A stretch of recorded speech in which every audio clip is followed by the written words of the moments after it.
Shalom de nouveau.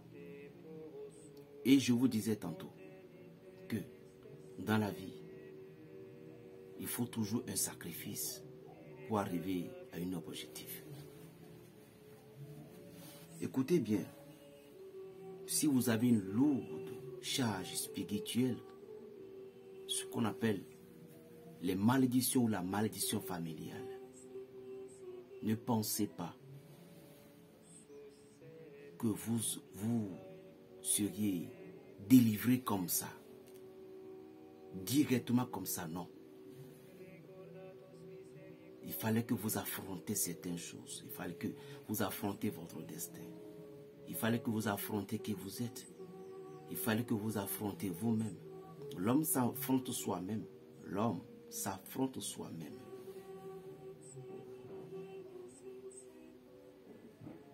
Je remercie tous ceux qui me font des cadeaux. Elles sont nombreuses. Il y a encore une sœur. Je n'aime plus parfois appeler le nom des gens, s'il vous plaît. Parce que vous voyez qu'il y a des gens qui sont des autorités, puis ils n'aiment pas que leur nom soit sur les réseaux. Mais je crois que chacun de vous va connaître une sœur camerounaise. Elle est au Danemark. Je te bénis, ma sœur. Tu te connais déjà. Sa voix me plaise beaucoup. Et aussi, 2, 3 qui sont en Côte d'Ivoire, mais il y a une. Elle, Dieu va continuer toujours de la bénir et bénir son foyer. Une femme courageuse qui connaît l'œuvre de Dieu. Je sais que tu te reconnais déjà, latin clair. Dieu te bénit également, bénis ton foyer, bénis tes enfants et que tes désirs soient accomplis. Au moment opportun, même tu n'as même pas imaginé que la grandeur de Dieu va te frapper la porte. Je prie pour tout le monde que la bénédiction de Dieu frappe quelqu'un. La bénédiction, je n'aime pas dire la malédiction, que la bénédiction de Dieu frappe quelqu'un. Quand je dis frappe, c'est que ça va tomber fort sur quelqu'un. Vous tous qui avez eu le cœur, vous avez considéré votre petit frère, un enfant que je suis. Vous n'avez pas regardé mon âge, mais vous m'avez considéré. Il est bien vrai. Ne pensez pas que tout le monde va vous féliciter. Ne pensez non plus que tout le monde va vous considérer. La vie est ainsi. Il y a des gens qui vont reconnaître votre effort. Il y a des gens qui ne reconnaîtront même pas une péquinée de vous. Mais ne vous en faites pas.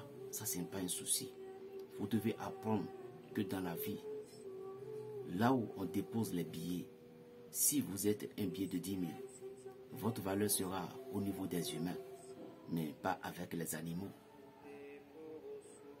pas avec les chiens, pas avec les poules, mais toujours avec les animaux, avec les êtres humains, pardon. Et aussi, lorsque vous avez un billet de 10 000, seul dans le pays à laquelle les billets CFA de 10 000 s'utilisent, c'est dans ce pays que cet argent va être considéré. Mais dans d'autres pays, cet billet ne verra rien. On peut le plier, piétiner, parce qu'on ne connaît pas sa valeur dans un autre pays. Ou bien arriver dans ce pays, il y aura encore d'autres billets qui sont encore plus puissants que celle de billets de 10 000. Est-ce que vous comprenez? Donc vous devez comprendre que là où le destin vous a fait tracer, c'est de là que votre considération va passer. Il y aura des quartiers où vous allez partir, les gens vont vous respecter. Les gens, lorsqu'il y a des endroits où vous allez partir, lorsque les gens vous ont vu directement, ils vont se lever.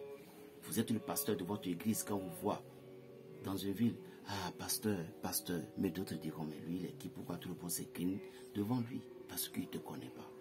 Ta valeur reste tout simplement à l'endroit où l'on veut te considérer, où l'on peut te considérer. Là où Dieu t'a déposé pour avoir ta valeur, reste là. Si Dieu veut que tu sois un héros qui va être considéré dans tous les pays, alors si Dieu t'a donné cette bénédiction, alors il faut voir que tu vas être considéré dans tous les pays du monde entier. Parce que le billet français comme héros, comme on dit, héros quand ça passe dans tous les pays, on reconnaît que c'est héros et que c'est l'argent qui est monté. Quand le dollar entre dans certains pays, on voit le dollar américain est différent du dollar canadien. Je crois que le dollar canadien est surpassé le dollar américain. Il y a aussi le rubis. Il y a aussi les liasses. Les liasses, c'est des billets dont on n'en parle plus. Donc, c'est la valeur que Dieu vous a donnée et que vous allez respecter. Il y a des gens où on fait des rituels. On veut s'imposer, on veut que les gens nous respectent. Non. Faites que les gens vous aiment. Et lorsque les gens vont vous aimer, vos caractères feront que le respect va venir. On n'impose pas de respect. C'est que imposer le respect. Comment on impose le respect? On ne pose pas le respect en rendant la vie dure aux autres, mais on impose le respect de se respecter soi-même. Lorsque vous voulez que les gens vous respectent, sois humble et respecte-toi. Contrôle tes mots, tes paroles, tes actions. Là, tu auras des bonnes nouvelles. Tu auras le respect et tu auras aussi la considération. La raison pour laquelle nous vous parlons souvent du savoir-vivre. Vous pouvez tout avoir, voiture, maison, mais les gens vont vous détester. Mais s'ils sont derrière vous, c'est par rapport à votre sou. C'est à cause de votre argent. Mais au moment dont l'argent va finir, va terminer, tu ne verras rien. Tu n'auras même plus une petite valeur. Comprends-le. Aujourd'hui, toutes ces personnes à qui tu dépenses, ta belle famille, c'est toi partout, tout. Avant, personne ne regardait vers toi. Mais aujourd'hui, Dieu t'a béni. Aujourd'hui, tu es considéré. C'est la valeur que la nature veut te donner. C'est la valeur que la nature t'a donnée. En toutes choses, vous ne pouvez pas voir, il y a des gens. Oh, Dieu, ça me dépasse. Le combat me dépasse. Qu'est-ce qui te dépasse? Est-ce que David a affranchi? Il a affranchi. Il n'a pas trébuché.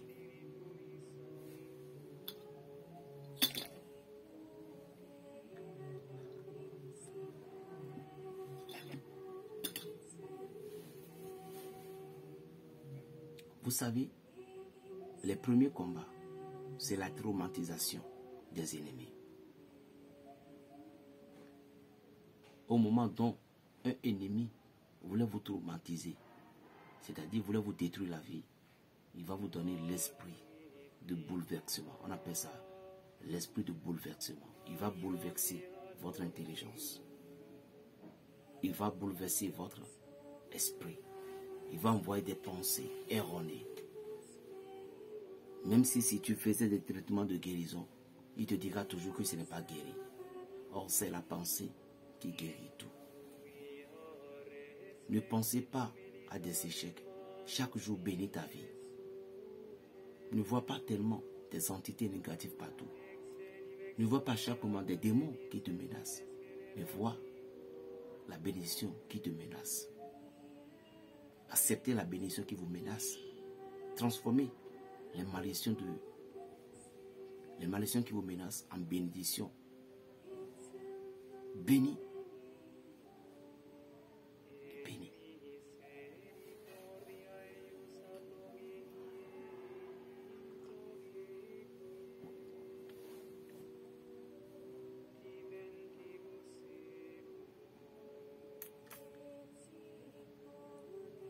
Dans chaque combat, dans chaque lutte, vous devez toujours dire à Dieu, donner la gloire à Dieu dans chaque combat que vous faites.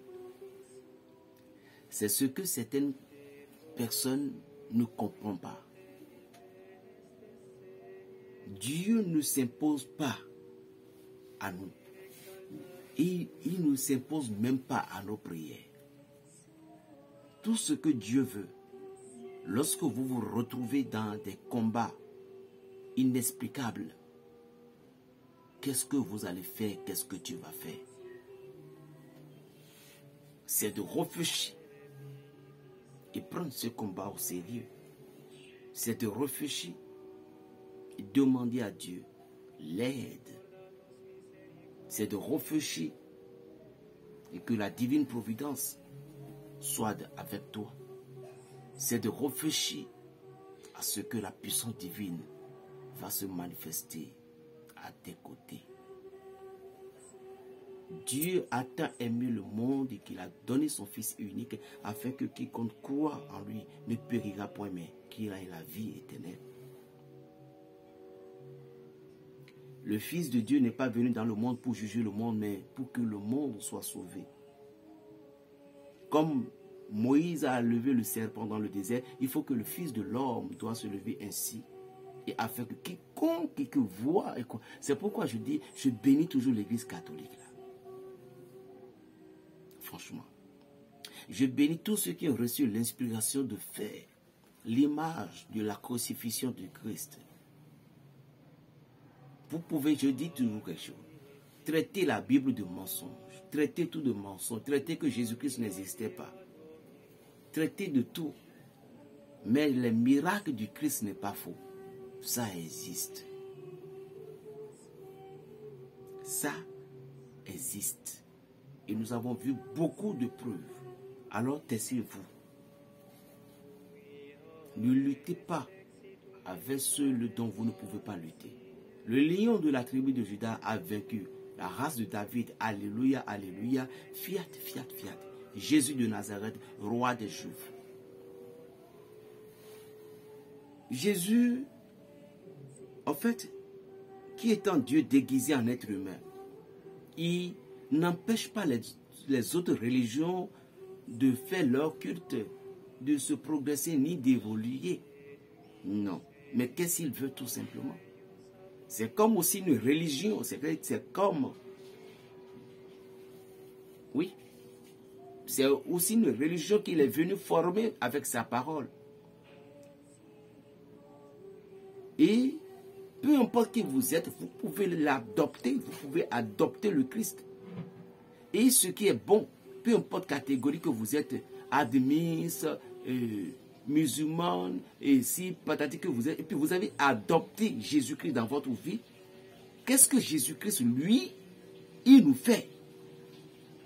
C'est ça que vous devez comprendre. Jésus-Christ nous empêche de ne pas commettre certaines erreurs. Jésus-Christ nous faisait infiltrer, il nous fait infiltrer l'amour du Père dans notre cœur.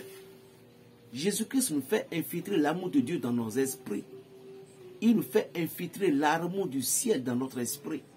Donc au moment donc que vous avez reçu le Christ dans votre vie, même si vous êtes un vaudou, un marabout, un maya, peu importe, pour vous voulez faire du mal, le maître vous dira non, ne le faites pas. La raison pour laquelle j'aime beaucoup les bouddhistes, les vrais bouddhistes, ne fait que parler de l'amour et vous regardez leur loi. Tout ceci ne fait que baser sur l'amour. Or, les gens ont oublié que l'amour est la plus dangereuse de toutes choses, plus que la colère même. L'amour, c'est comme de la tai chi, qu'on ne se dérange pas avant de taper l'ennemi. L'amour, c'est comme un film que Jackie Chan fait, et puis comme si le combat de rire, et puis tu ris, c'est comme si tu es saoul et tu tapes. L'amour, en fait, l'amour ne fait pas du bruit avant de terrasser ses ennemis.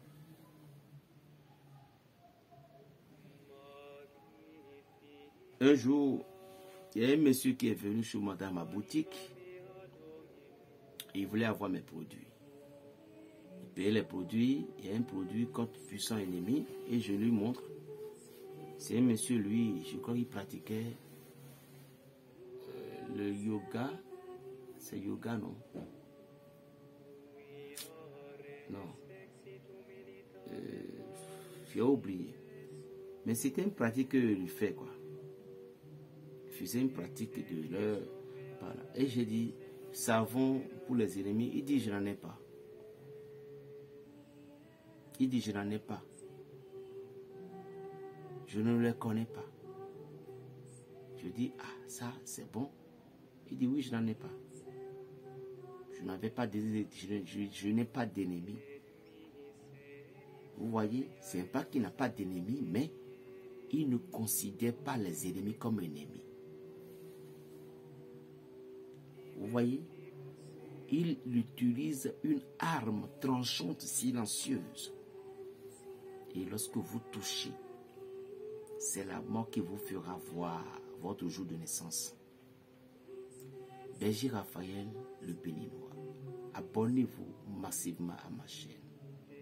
Plus 229 95 26 42 et 46. La paix dans les cœurs. Berger Raphaël. Shalom.